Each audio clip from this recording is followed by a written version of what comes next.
بسم اللہ الرحمن الرحیم۔ جناب عبد المناف کے دو جڑواں بیٹے پیدا ہوئے جن کا نام ہاشم اور عبد شمس رکھا گیا۔ تاریخی کتب سے پتہ چلتا ہے کہ ان دونوں بچوں کے کچھ اعضاء بھی جڑے ہوئے تھے جن کو بعد میں الگ کیا گیا۔ جب یہ بات نجومیوں تک پہنچی تو انہوں نے پیشن گوئی کی کہ ان دونوں کی اولادیں ہمیشہ رنجش میں رہیں گی اور ایک دوسرے سے آگے نکلنے کی دوڑ میں لگی رہیں گی۔ ہاشم سے حضرت عبد المطلب پیدا ہوئے۔ ان کی اولاد میں حضرت عبداللہ جو کہ نبی کریم حضرت محمد صلی اللہ علیہ وآلہ وسلم کے والد گرامی تھے، ابو طالب جن سے شیر خدا حضرت علی رضی اللہ تعالیٰ عنہ پیدا ہوئے، اور حضرت عباس تھے، یہی بنو ہاشم کہلائے۔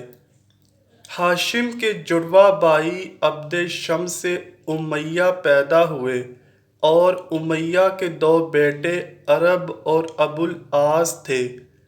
عرب سے ابو سفیان، معاویہ اور یزید تھے، جبکہ ابو العاص سے حکم، عفان، حکم سے مروان عبد الملک۔ یزید کے بعد بنو امیہ کے سارے حکمران مروان بن حکم سے ہی تھے، چنانچہ امیہ کی آل اولاد بنو امیہ کہلائی۔ یعنی ہاشم اور اس کے چچا زاد بیٹے کا نام امیہ تھا۔ جناب ہاشم اور امیہ کے درمیان پہلی چپقلش کعبے کی تولیت پر ہوئی۔ اسی طرح حضرت عبد المطلب ابن ہاشم اور حرب بن امیہ میں ساری زندگی جنگ کی سی کیفیت رہی جو کہ تمام تاریخی کتب میں موجود ہے، لیکن مکہ میں بنو ہاشم ایک دینی گھرانے سے مشہور ہوئے کیونکہ انہی کے پاس کعبے کی تولیت تھی، جبکہ بنو امیہ مکہ کے دیگر قبائل پر اپنی جنگی قابلیت کی وجہ سے حکمرانی میں رہنے لگے۔ اسی طرح جب بنو ہاشم میں سے حضرت محمد صلی اللہ علیہ وآلہ وسلم نے نبوت کا اعلان فرمایا تو اکثر بنو امیہ کے لوگوں نے یہ کہہ کر ان کو ماننے سے انکار کیا کہ اگر نبوت ہوتی تو وہ ہمارے خاندان میں ہوتی۔ جنگ بدر اور جنگ صفین بنو ہاشم اور بنو امیہ کے درمیان ہی لڑی گئی۔ اسی طرح بنو امیہ میں سے جب یزید نے 60 ہجری میں حکومت سنبھالی تو اس نے مدینے کے حاکم کو خط لکھا کہ مدینے میں موجود اثر و رسوخ رکھنے والی شخصیات سے میری بیعت لو، خصوصی طور پر نواسۂ رسول حضرت امام حسین رضی اللہ تعالیٰ عنہ سے ہر صورت بیعت لینی ہے۔ کچھ اصحاب رسول صلی اللہ علیہ وآلہ وسلم اور حضرت امام حسین رضی اللہ تعالیٰ عنہ نے یزید کی بیعت سے انکار کر دیا۔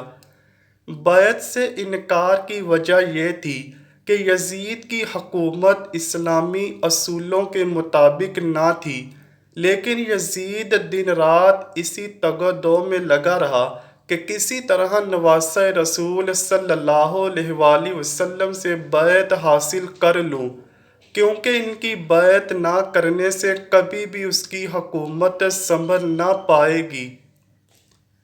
جب مدینے میں حالات خراب ہونے لگے، شر اور فساد پھیلنے لگا تو امام عالی مقام نے مدینے سے ہجرت کا ارادہ کیا۔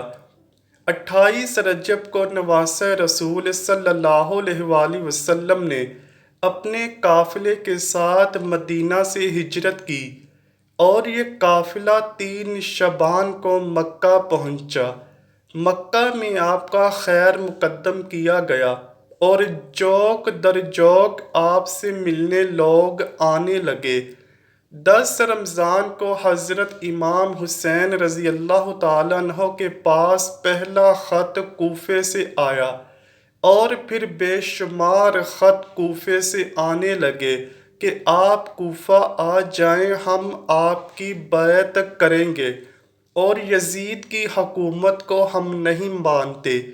آپ نے اپنے چچا زاد بھائی حضرت مسلم بن عقیل کو اپنا سفیر بنا کر کوفہ بھیجا کہ وہاں کے حالات کا جائزہ لیں۔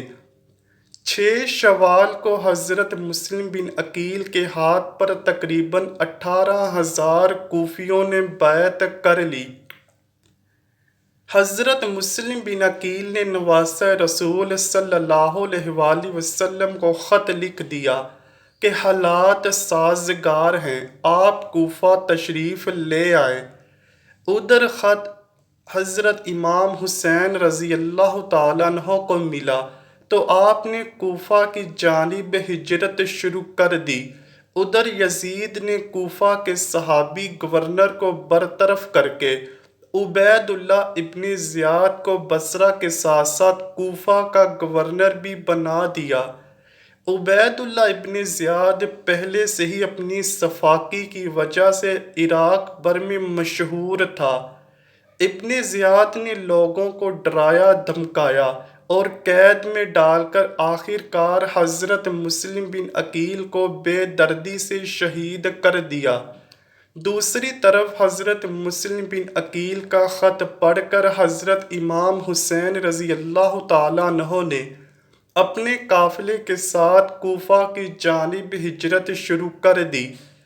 عبید اللہ ابن زیاد کو جب جگر گوشہ رسول صلی اللہ علیہ وآلہ وسلم کی کوفہ کی جانب روانگی کا علم ہوا تو اس نے حسین بن تمیم کو 4,000 کا لشکر دے کر قادسیہ کی جانب روانہ کیا کہ ان علاقوں کی سخت نگرانی کی جا سکے تاکہ ان علاقوں سے آمد رفت کرنے والے افراد کی نقل و حرکت سے آگاہی حاصل ہو۔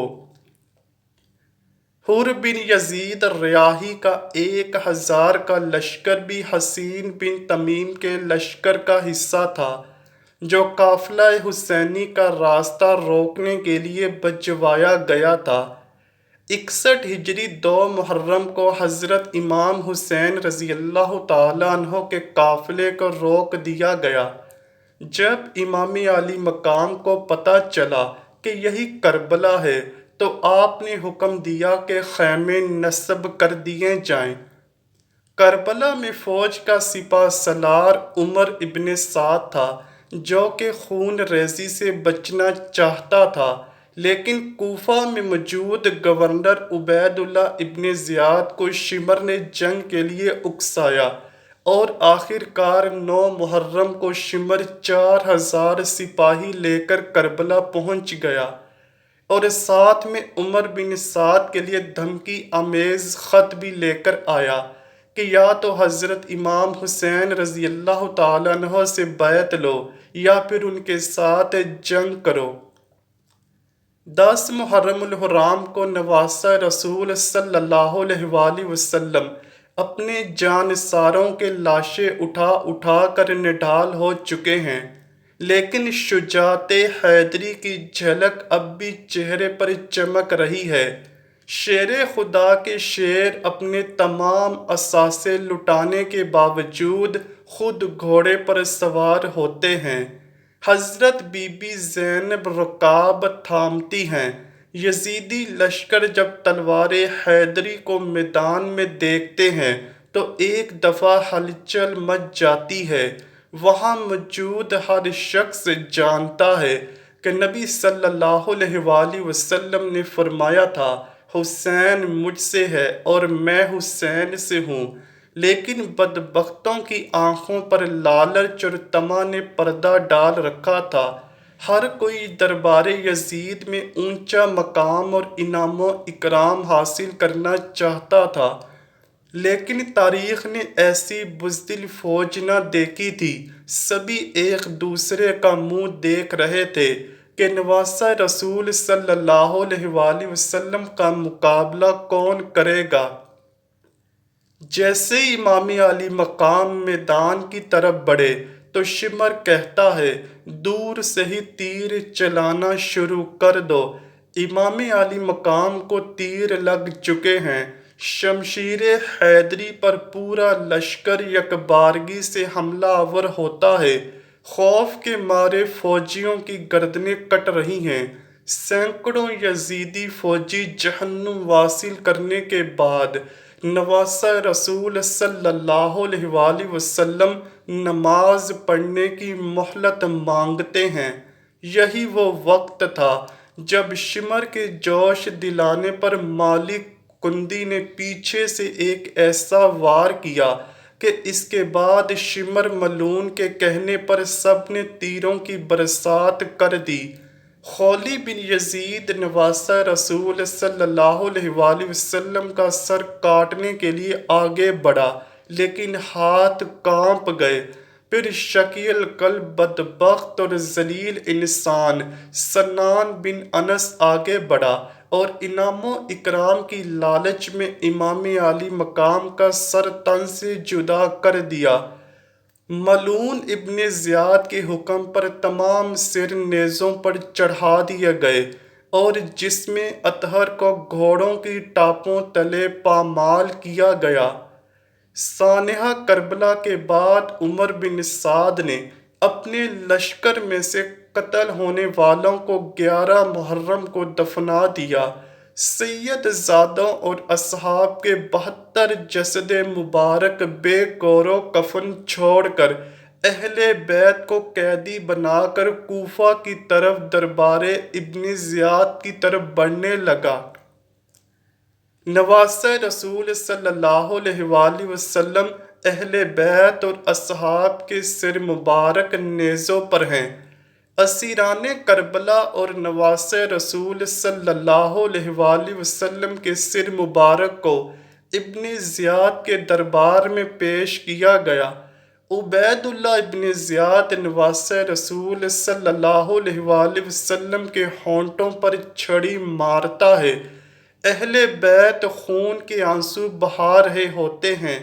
اس کے بعد عبید اللہ ابن زیاد نے کربلا کے قافلے کو شہداء کے سروں کے ساتھ شمر و طارق بن میفر کی قیادت میں یزید کے محل کی طرف شام روانہ کر دیا۔ تاریخ گواہ ہے کہ شام میں جب قافلہ پہنچا تو وہاں جشن کا سماں تھا۔ زہر بن قیس نے نمائندگی کرتے ہوئے واقعہ کربلا کی ساری تفصیل یزید کو سنائی۔ ایک سونے کے طشت میں حضرت امام حسین رضی اللہ تعالیٰ عنہ کے سر مبارک کو یزید کے سامنے پیش کیا گیا۔ یزید نے جب نواسہ رسول صلی اللہ علیہ وآلہ وسلم کے سر مبارک کی توہین کی تو وہاں موجود حاضرین نے اعتراض کیا، جن میں قابل ذکر یحییٰ بن حکم اور صحابی رسول حضرت ابو برزہ اسلمی تھے، جن کو یزید نے اپنے محل سے نکال دیا۔ اس کے بعد دختر سیدہ کائنات حضرت زینب رضی اللہ تعالیٰ عنہا نے ایک تاریخ ساز خطبہ یزید کے دربار میں دیا، جس سے وہاں موجود لوگوں کے دل لرز اٹھے۔ یزید جب پریشان ہوا تو اس نے قافلے کو آزاد کرتے ہوئے مدینے بھیج دیا۔ مدینے کے لوگوں کو واقعہ کربلا کی خبر مل چکی تھی۔ جیسے ہی قافلہ مدینے پہنچا، وہاں قیامت برپا ہو گئی۔ حضرت امام زین العابدین رضی اللہ تعالیٰ عنہ کی نظر روضہ رسول صلی اللہ علیہ وآلہ وسلم پر پڑی تو آپ بس اتنا کہہ سکے، یا رسول اللہ صلی اللہ علیہ وآلہ وسلم، اپنے نواسے کا اسلام قبول فرمائیے۔ بس اس کے بعد مدینے میں ایک نہ تھمنے والا آنسوؤں کا سیلاب آ گیا۔ اے اللہ پاک، نواسہ رسول صلی اللہ علیہ وآلہ وسلم اور اہل بیت اطہار کو شہید کرنے والے اور ان کی نسلوں کو دنیا میں ذلیل و خوار رکھنا اور آخرت میں ان کا حساب سختی سے لینا۔